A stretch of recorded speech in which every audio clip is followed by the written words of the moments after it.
Assalamualaikum warahmatullahi wabarakatuh. Perkenalkan, kami dari kelompok 9 ingin menyampaikan dukungan kami terhadap kaum disabilitas. Sebelum itu, izinkan kami untuk memperkenalkan diri. Anggota kelompok kami ada saya, Fitri Rohani, ada Rizky Akbar, Yuli Yuliawati, Arya Trisusanti, dan Maria Virginita.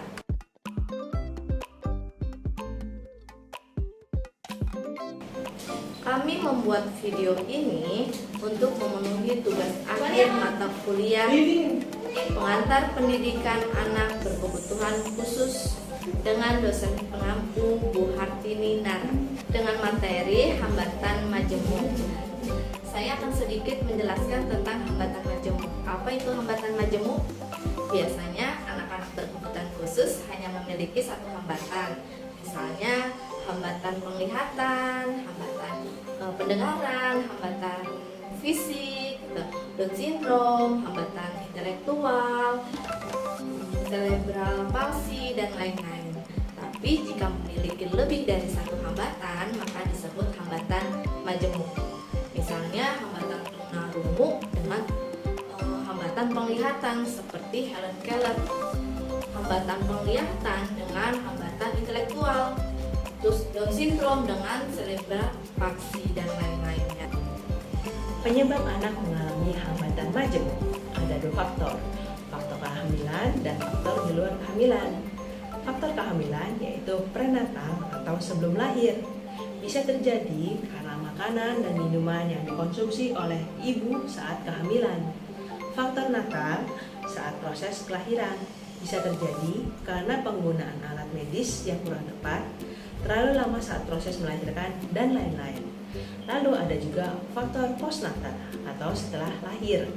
Bisa terjadi karena virus, demam, atau sakit yang diderita anak tersebut, dan makanan yang tidak higienis.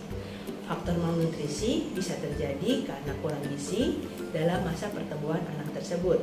Ada juga faktor di luar kehamilan, yaitu luka otak, gangguan fisiologi, genetik, dan lingkungan sekitar yang penuh dengan kekerasan. Klasifikasi hambatan majemuk terbagi menjadi 3. Yang pertama adalah hambatan majemuk tingkat ringan, yaitu anak dengan hambatan majemuk tingkat ringan masih bisa bersekolah di sekolah umum. Contohnya anak dengan tunarungu yang kadar pendengarannya hanya kurang dengar, sehingga bisa mendengar dengan alat bantu dengar dan menangkap pelajaran dengan baik. Selanjutnya ada anak tunanetra dengan tingkat penglihatan yang ringan, sehingga masih bisa melihat dengan jarak yang dekat. Yang kedua adalah hambatan majemuk tingkat sedang. Anak dengan hambatan majemuk tingkat sedang biasanya bisa bersekolah, tetapi hanya di sekolah luar biasa dengan materi yang sudah disesuaikan dengan kemampuan. Dan yang terakhir, yang ketiga ya, hambatan majemuk tingkat berat dan sangat berat, yaitu anak ini bisa mendapatkan pelajaran tapi hanya membutuhkan penanganan yang khusus, sehingga pembelajarannya secara individual. Karakteristik hambatan majemuk ciri umumnya: 1.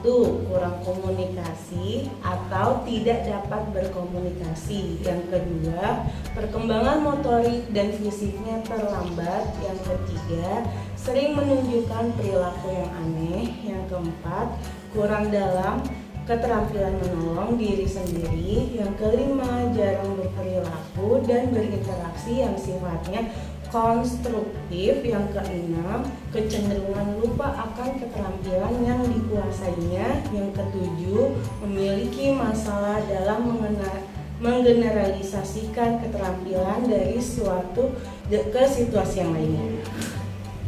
Ciri khusus yang pertama, memiliki ketunaan lebih dari satu jenis.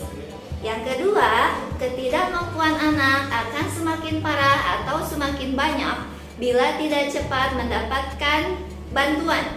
Yang ketiga, sulit untuk mengadakan evaluasi karena keragaman hambatannya. Yang keempat, membutuhkan instruksi atau pemberitahuan yang sangat terperinci.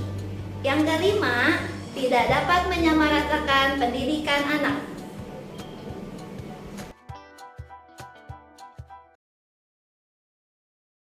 Nah,